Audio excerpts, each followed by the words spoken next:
Hey guys, Lord Naren White here, the Holy Ghost, the one true God. Back with you with the next video in my series reading Dracula by Bram Stoker. Without further ado, returning to Dracula as read by Lord Naren White. Mina Murray's Journal, 8 August. Lucy was very restless all night, and I too could not sleep. The storm was fearful, and as it boomed loudly among the chimney pots, it made me shudder. When a sharp puff came, it seemed to be like a distant gun. Strangely enough, Lucy did not wake, but she got up twice and addressed herself. Fortunately, each time I awoke in time and managed to undress her without waking her, and got her back to bed. It is a very strange thing, this sleepwalking, for as soon as her will is thwarted in any physical way, her intention, if there be any, disappears, and she yields herself almost exactly to the routine of her life. Early in the morning, we both got up and went down to the harbor to see if anything had happened in the night. There were very few people about, and though the sun was bright and the air clear and fresh, the big, grim-looking waves that seemed dark themselves because the foam that topped them was like snow, forced themselves in through the mouth of the harbor like a bullying man going through a crowd. Somehow, I felt glad that Jonathan was not on the sea last night, but on land.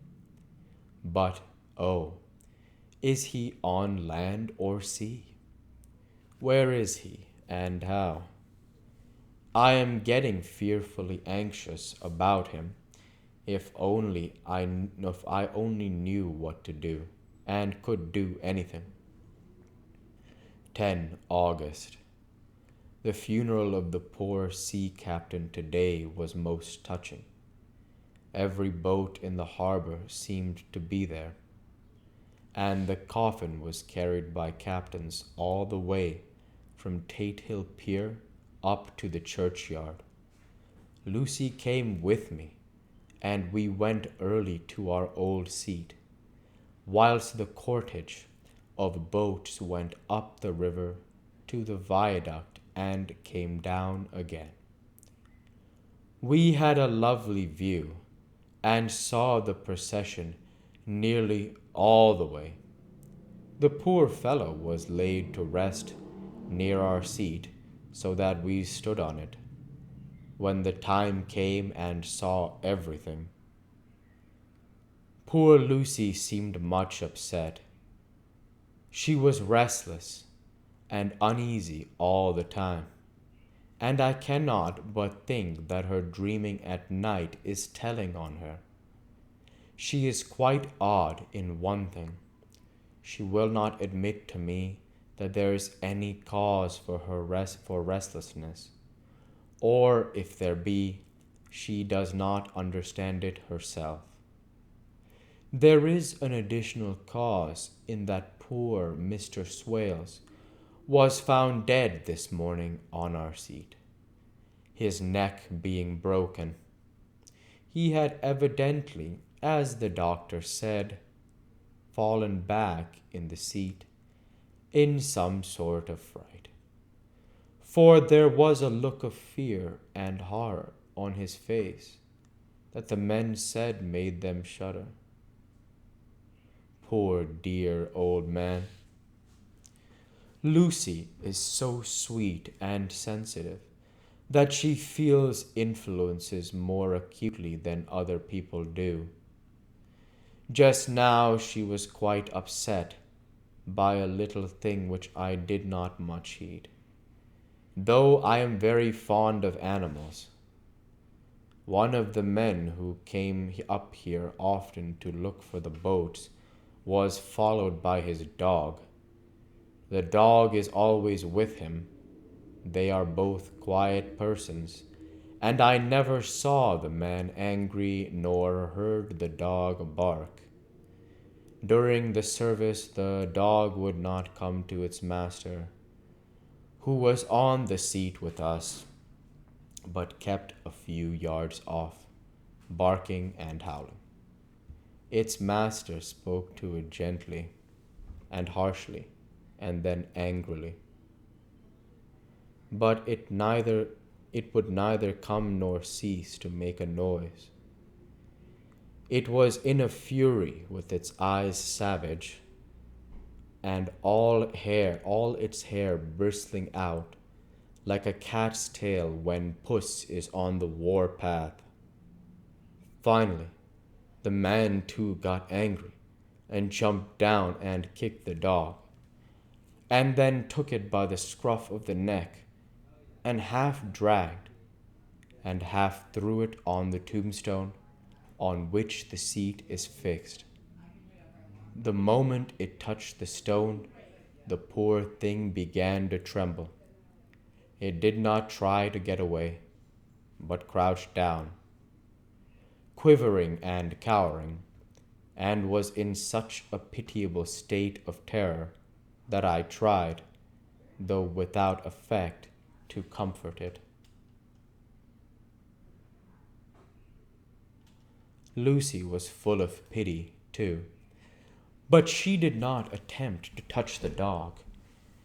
I looked at it in an agonized sort of way. I greatly fear that she is too supersensitive. She is of too supersensitive a nature to go through the world without trouble. She will be dreaming of this tonight, I am sure. The whole agglomeration of things. The ship steered into port by a dead man. His attitude, tied to the wheel with a crucifix and beads. The touching funeral, the dog, now furious and now in terror, will all afford material for her dreams. I think it will be best for her to go to bed tired out physically, so I shall take her for a long walk by the cliffs to Robin Hood's Bay and back. She ought not to have much inclination for sleepwalking then. Chapter 8. Mina Murray's Journal. Same day, 11 o'clock p.m. Oh, but I am tired. If it were not that I had made my diary a duty, I should not open it tonight. We had a lovely walk.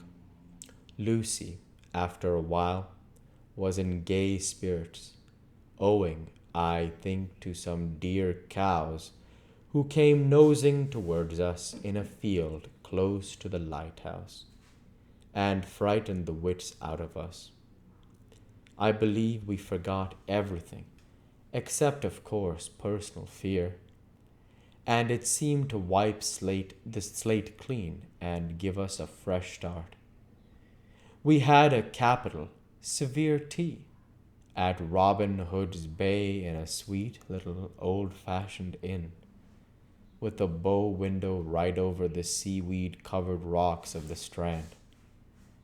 I believe we should have shocked the new woman with our appetites.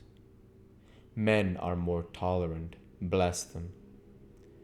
Then we walked home with some, or rather many, stoppages to rest, and with our hearts full of a constant dread of wild bulls.